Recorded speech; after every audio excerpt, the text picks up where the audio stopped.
Heavenly Stories.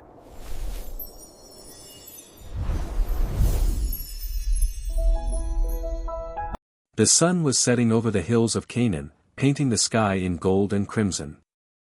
Abraham, now an old man, sat in the shade of his tent.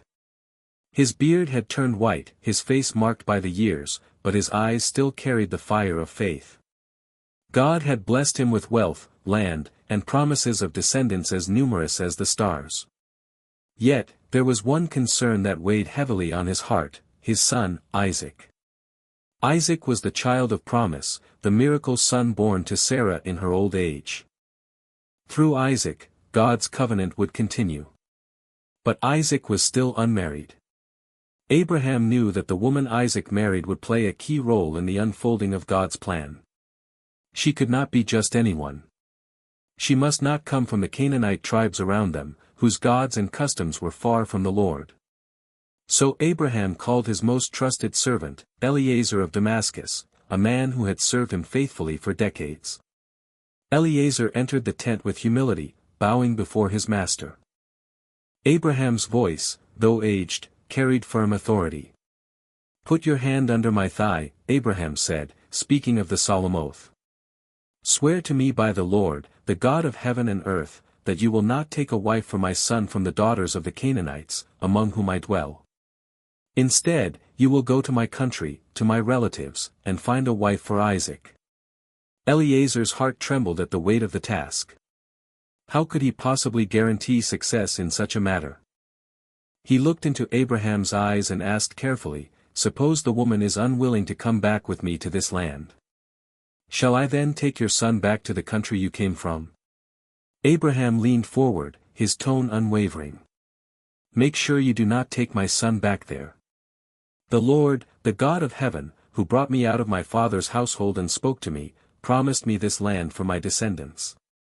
He will send his angel before you, and you will find a wife for my son there. If the woman refuses to come, you will be released from this oath. But do not take Isaac back." The gravity of the mission sank into Eliezer's heart. He placed his hand under Abraham's thigh, swearing the oath before the God of heaven. Soon preparations began. 10 camels were loaded with goods, gifts, and treasures, signs of Abraham's wealth and generosity. Servants gathered provisions for the long journey. And at the center of it all, Eliezer prayed silently in his heart, asking for God's guidance. Days later, as the caravan set out across the wilderness, the weight of responsibility pressed upon Eliezer. He knew this was more than a matchmaking mission. It was about covenant. It was about the future of God's promise. Each step of the camels across the desert sands echoed the servant's own questions. How will I know the right woman? What if I fail? Will God truly guide me? Yet deep inside, Eliezer carried the words of Abraham like a torch in the darkness: "The Lord will send his angel before you."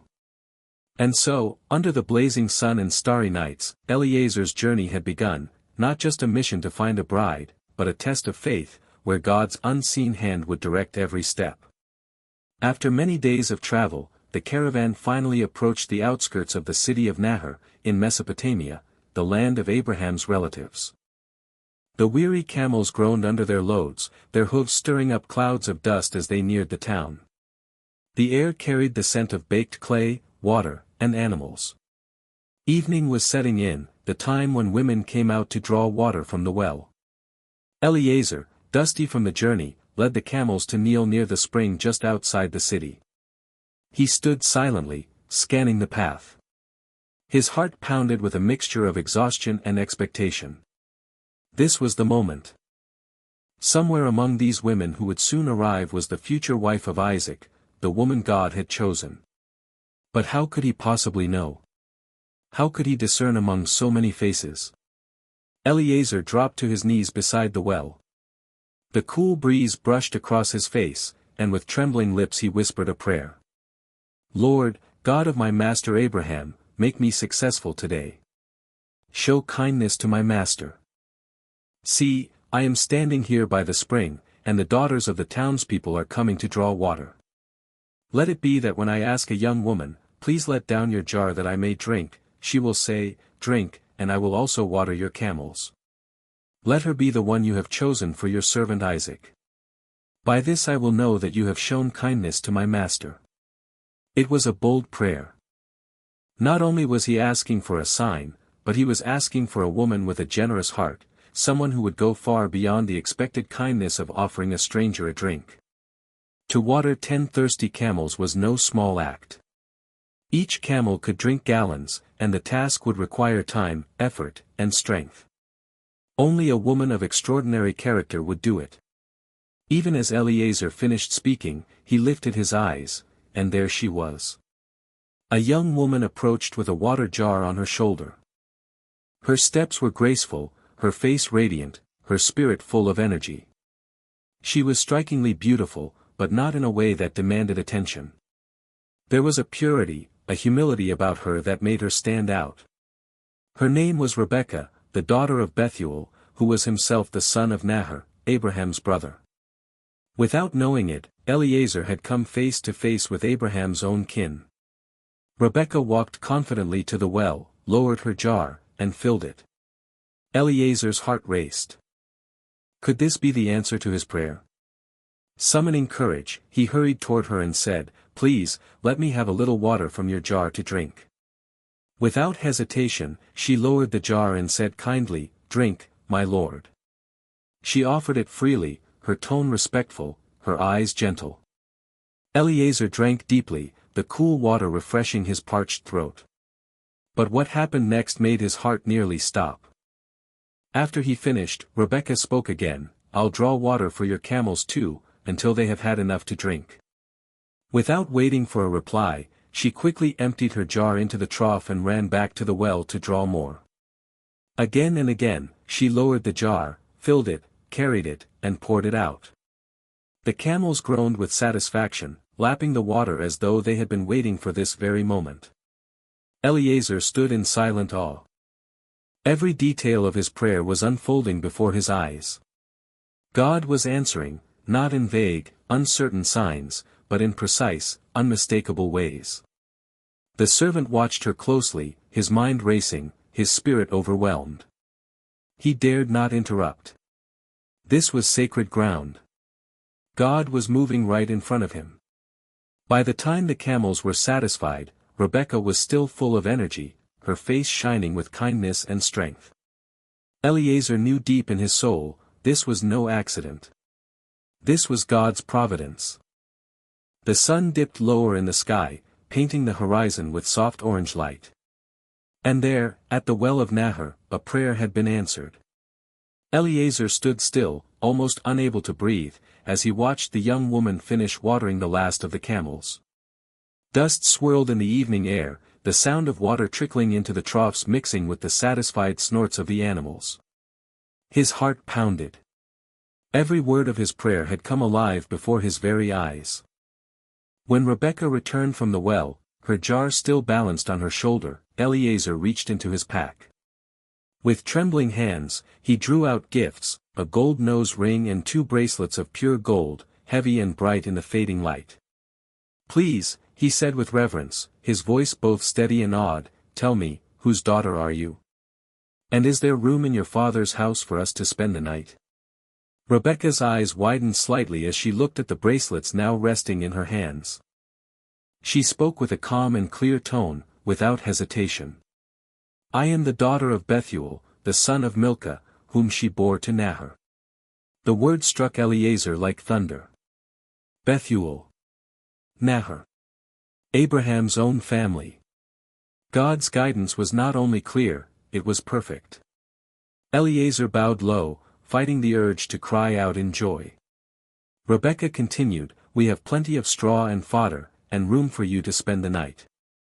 Her answer confirmed what Eliezer already knew, this was not chance, not coincidence, but the hand of the Almighty. Overwhelmed, he fell to his knees right there beside the well and lifted his voice in praise. "Blessed be the Lord, the God of my master Abraham, who has not abandoned his kindness and faithfulness. The Lord has led me straight to the family of my master's kin." Rebekah, both surprised and intrigued, hurried off toward home, the golden bracelets glinting on her wrists, the nose ring shining in the soft glow of twilight. Her heart raced as she thought of the stranger by the well and the gifts he had given her. Not far away, her brother Laban noticed the gold and came rushing out. Laban was quick with words and eager to welcome guests, especially when wealth and blessing were involved.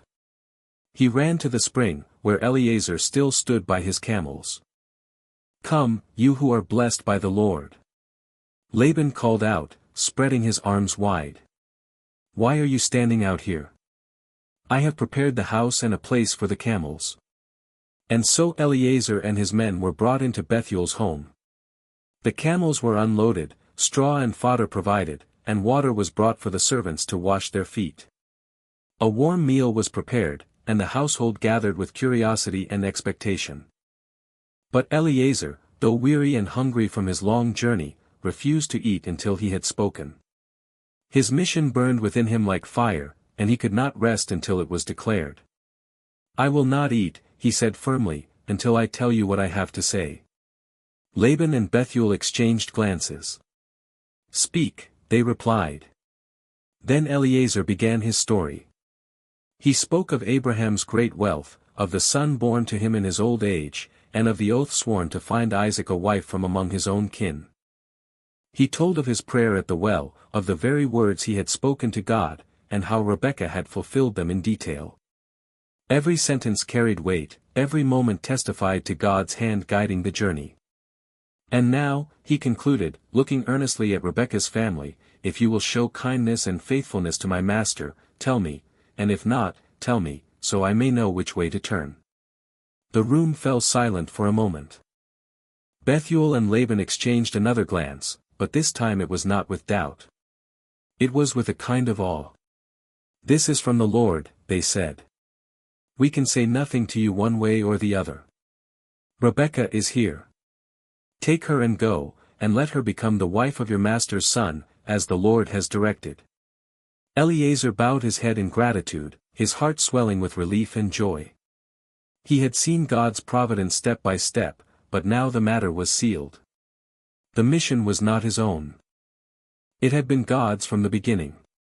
And so, in the home of Abraham's kin, a decision was taking shape, a decision that would shape history itself. The night stretched long in Bethuel's household. After Eliezer's words, the atmosphere was charged with reverence and awe.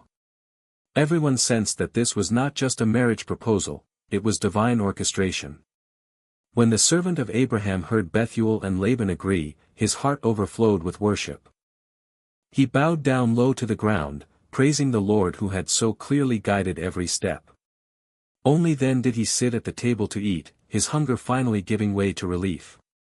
The servants shared bread and roasted meat, and laughter filled the room as stories were exchanged. Yet under the warmth of the feast was the awareness that God himself had chosen the path for Rebekah's life. When the meal ended, Eliezer opened the chests brought by the camels. He presented Rebekah with more treasures, gold and silver jewelry, fine garments, and gifts of wealth for her mother and brother. The sparkle of the gifts reflected the seriousness of the covenant being made. This was no mere transaction. It was a holy union, sealed by generosity and God's promise. That night, Rebekah lay awake in her chamber, the gold bracelets on her wrists heavy with meaning. Her heart beat fast as she replayed the servant's story, the prayer at the well, the exact words, and her unexpected part in God's plan. Could it truly be that she was chosen to leave her family and become the wife of Abraham's son? Her thoughts swirled, but there was also a deep peace, as though the Lord himself was whispering courage into her soul. Morning came quickly.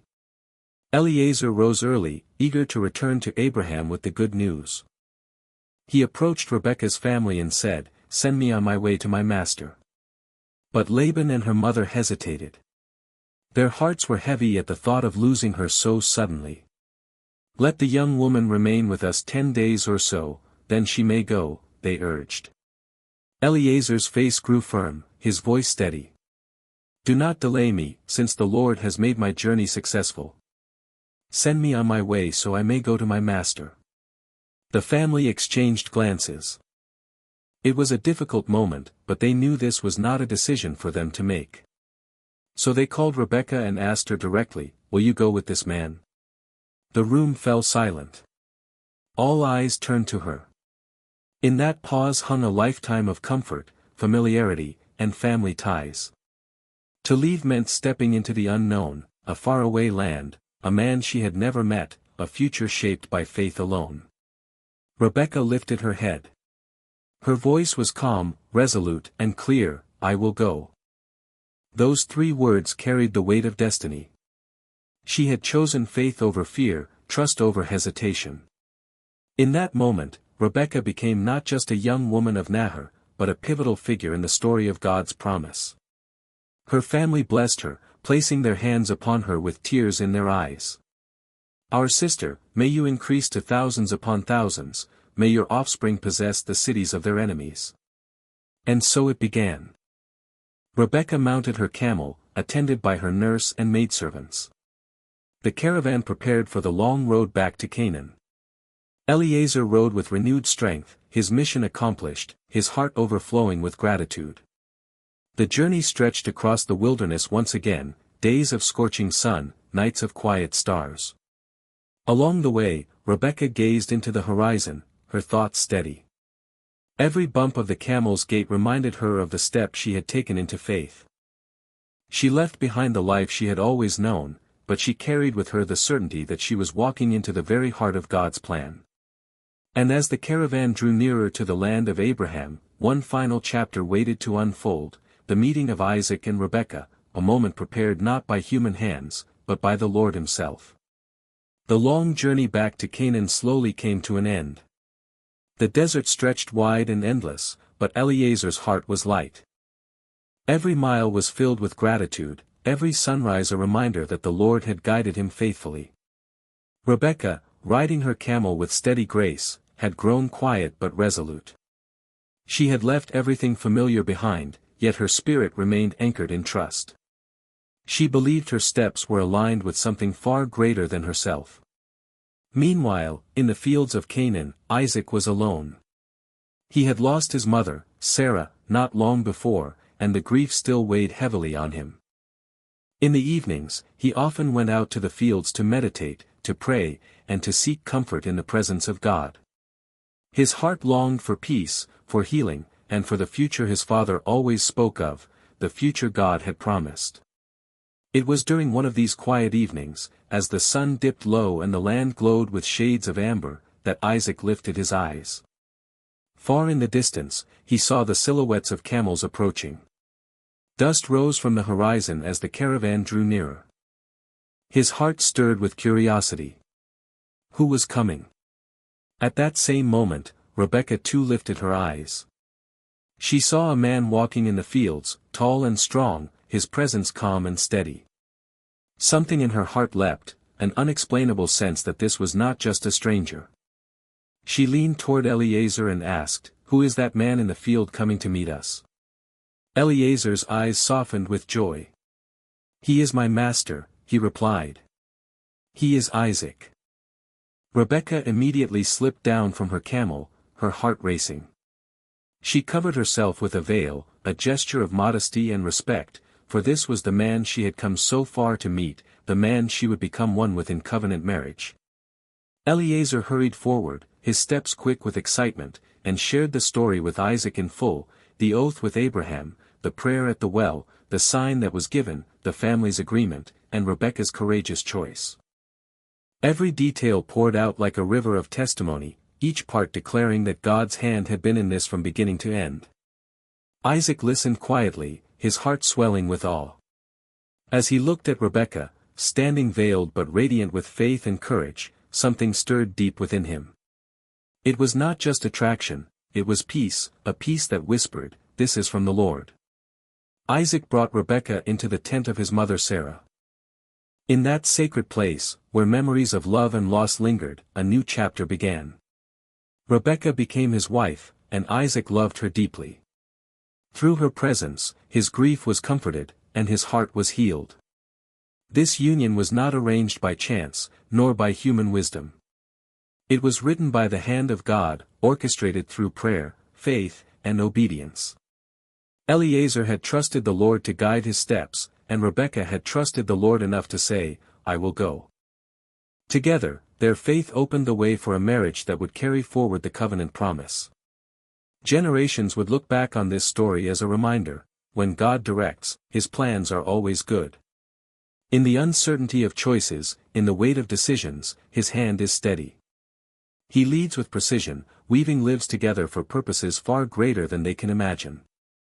And so Isaac and Rebekah began their life together, not just as husband and wife, but as vessels of a divine promise, a promise that would one day bless the whole world.